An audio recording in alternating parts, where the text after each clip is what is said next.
और पश्चिम बंगाल में हुए पंचायत चुनाव की तस्वीरों ने ममता राज की कानून व्यवस्था की कलई खोलकर रख दी है। वहीं देश के सबसे बड़े सूबे के कमान संभाल रहे योगी राज में हुए तमाम चुनावों में कानून व्यवस्था मिसाल बनी। पश्चिम बंगाल में जैसा हुआ उत्तर प्रदेश में ऐसा करने की कोई सोच भी नहीं सकता। कानून का राज और गुंडा राज में यही तो फर्क है।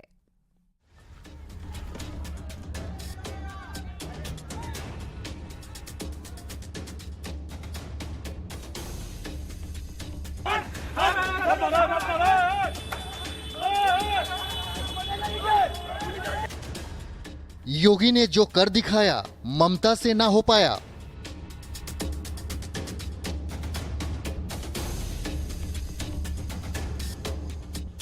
बंगाल में बैलेट बॉक्स बन गया बुलेट बॉक्स।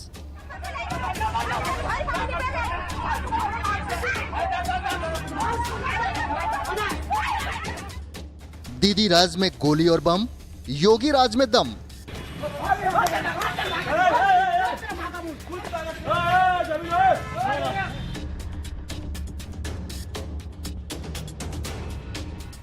ये तस्वीरें पश्चिम बंगाल में हुए पंचायत चुनाव की हैं। तस्वीरें देखकर ही आप अंदाजा लगा सकते हैं ममता राज की।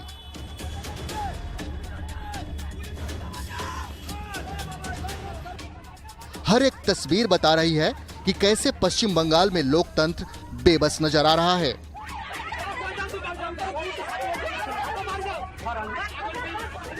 गटर से निकलते लोकतंत्र के इस जिंदा सबूत को भी देखिए।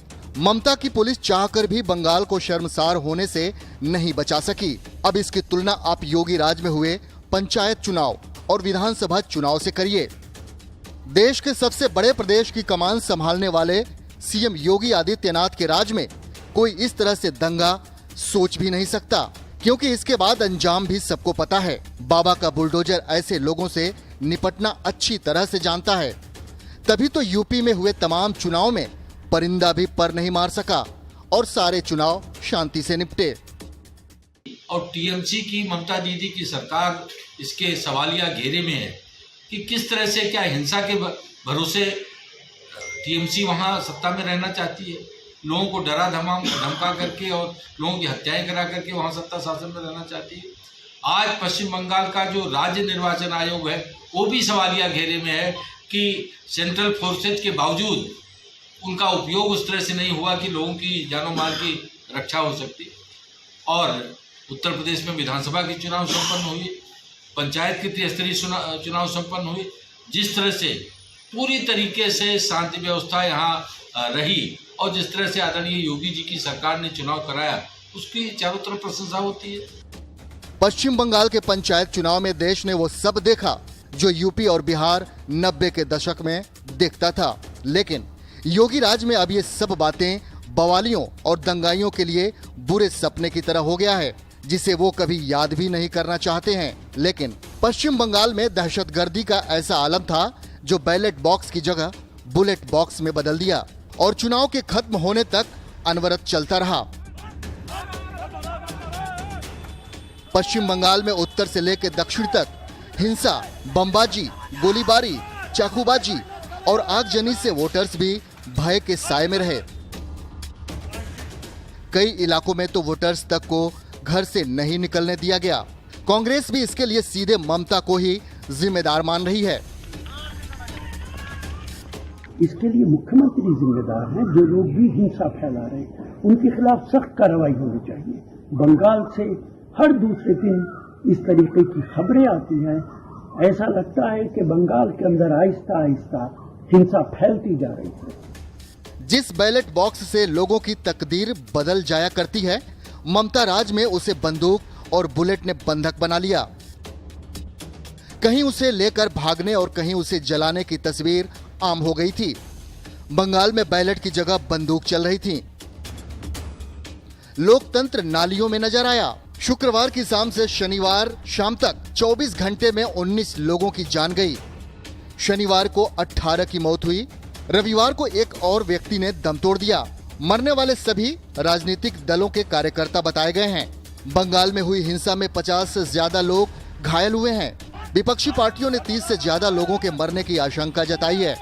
बंगाल में हिंसा की ये वारदात मुर्शिदाबाद, कूच बिहार, पूर्वी बर्धमान, मालदा, नादिया, उत्तर 24 परगना और दक्षिण 24 परगना में हुई है। फिलहाल पश्चिम बंगाल में पंचायत चुनाव की तस्वीरें 2024 के लोकसभा चुनाव का ट्रेलर बता रही हैं। तस्वीरें देखने के बाद पश्चिम बंगाल में ममता राज की कानून व्यवस्था की पोल खुल गई है।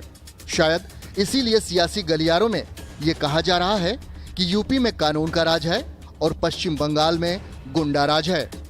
Bureau report, news 18।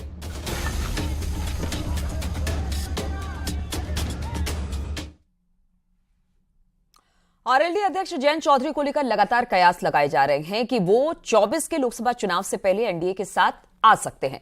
अब बीजेपी सांसद सुब्रत पाठक ने दावा कर दिया कि जाट समाज बीजेपी के साथ है और अगर जयंत खुद को जाट नेता कहते हैं तो उन्हें बीजेपी के साथ आना ही पड़ेगा। इसके अलावा कई ऐसी वजह हैं जिसकी वजह से ये चर्चा अब तेज होती चली जा रही है। दरअसल निकाय चुनाव में अखिलेश जयंत एकजुट नहीं दिखे, विपक्षी एकता की बैठक में जयंत नहीं गए, अपना दल कमेरावादी के कार्यक्रम से उन्होंने दूरी बनाई।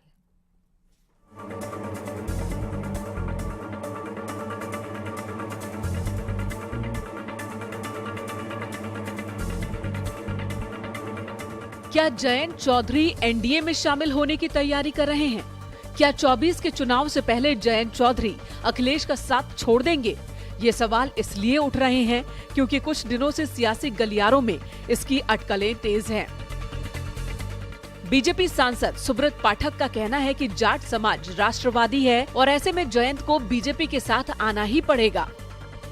जयंत जिस पर्टिकुलर कम्युनिटी का जो नेतृत्व करते हैं तो वो अपने को जाट कम्युनिटी के साथ में जोड़ते हैं। जाट कम्युनिटी देश भर की राष्ट्रवादी कम्युनिटी है। इतिहास गवाह है कि सर्वाधिक लड़ाइयों में जिस प्रकार से जो बाहरी लोग आए उनसे लड़ने में आगे रहे हैं। तो आज जब देश को जरूरत है तो जाट हमेशा देश के साथ खड़ा होगा और जब स्वाभाविक रूप से आज वह मोदी जी के साथ में खड़ा है तो अपने आप मान के चलो कि वो उनको आना ही पड़ेगा। वो नहीं आएंगे तो आप समाज टूटेगा। दरअसल हाल ही में जयंत चौधरी का वो ट्वीट भी खूब चर्चा में रहा जिसमें उन्होंने बिरयानी, पुलाव और खीर का जिक्र किया है। कयास ये है कि इस ट्वीट के जरिए जयंत ने विपक्षी एकता और अखिलेश यादव पर कटाक्ष किया है। दरअसल जयंत ने ट्वीट कर कहा था कि चावल ही खाने तो खीर खाओ, जिसके बाद से घमासान तेज हो गया। लेकिन मैं अपनी पार्टी के अध्यक्ष के नाते मैं अपनी पार्टी के नेतृत्व का जो भी निर्णय होगा उस निर्णय का स्वागत करूंगा। मैं निश्चित रूप से जयंत चौधरी जी का भी स्वागत करूंगा अगर वो हमारे साथ वैचारिक रूप से हमारे साथ आते हैं, मोदी जी के नेतृत्व में काम करना चाहते हैं तो सबका स्वागत है, उनका भी स्वागत। बीजेपी पहले से दावा कर रही है कि जयंत चौधरी उनके साथ आएंगे। हालांकि जयंत चौधरी बीजेपी के दावों को खारिज कर चुके हैं, लेकिन सूत्र बताते हैं कि अंदर खाने जयंत की बीजेपी आलाकमान से बातचीत चल रही है। फिलहाल आरएलडी का कहना है कि बीजेपी भ्रम फैला रही है। समरसता अभियान शुरू करने के अभियान से और उस अभियान को जिस तरह की सफलता मिल रही, जिस तरह से जन समर्थन मिल रहा, उस जन समर्थन को देख करके भारतीय जनता पार्टी घबराई हुई है और घबराहट में इस तरह की अफवाहें फैलाने का काम कर रही है कि जो है राष्ट्रीय लोकदल का बीजेपी से गठबंधन हो रहा है या गठबंधन होगा। हालांकि जयंत एनडीए में शामिल होंगे या नहीं ये तो वक्त बताएगा, लेकिन कई ऐसे कारण हैं जिनकी वजह से कयास लगाए जा रहे हैं कि जयंत बीजेपी का हिस्सा हो सकते हैं। निकाय चुनाव में अखिलेश जयंत एकजुट नहीं दिखे, विपक्षी एकता की बैठक में जयंत नहीं पहुंचे, अपना दल कमेरावादी के कार्यक्रम से भी दूरी बनाई। पार्टी की रद्द मान्यता दिलाने के लिए जीत जरूरी है। लोकसभा की 5, विधानसभा की 14 सीटें जीतना जरूरी है। यही वजह मानी जा रही है कि जयंत चौधरी एनडीए के साथ जा सकते हैं या जाना उनकी मजबूरी बन सकती है, क्योंकि एसपी के साथ चुनाव लड़कर जीतना इस वक्त आसान नहीं लग रहा। खैर, आरएलडी के गठबंधन तोड़ने और जोड़ने का इतिहास काफी पुराना है। अब आगे क्या होगा ये वक्त बताएगा। अब लोकसभा चुनाव में जयंत चौधरी के सियासी पतीले में खीर पकेगी या फिर बिरयानी पकेगी, यह देखने वाली बात होगी। लेकिन इतना जरूर तय है कि भारतीय जनता पार्टी और जयंत चौधरी के गठबंधन की चर्चाएं तेज हैं। कैमरामैन गोपी गिरी के साथ संकेत मिश्रा, न्यूज़ 18 लखनऊ। और पबजी से शुरू हुए प्यार की मंजिल पाकिस्तान से नेपाल होते हुए भारत में मिली। पाकिस्तान से भारत पहुंची सीमा हैदर को भारत रास आ गया। उसने शासन प्रशासन से नागरिकता देने की भी मांग की है। वहीं जहां तक इस वक्त सीमा रह रही है, उसके समर्थन में इलाके के लोग भी अब दिखाई दे रहे हैं।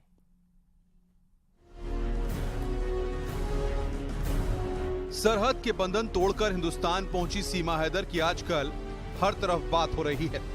शनिवार को सचिन और सीमा को जेल से रिहाई मिल गई थी। इसके बाद दोनों ग्रेटर नोएडा के रबुपुरा में आ गए। यहां सीमा के चारों बच्चे भी साथ में हैं।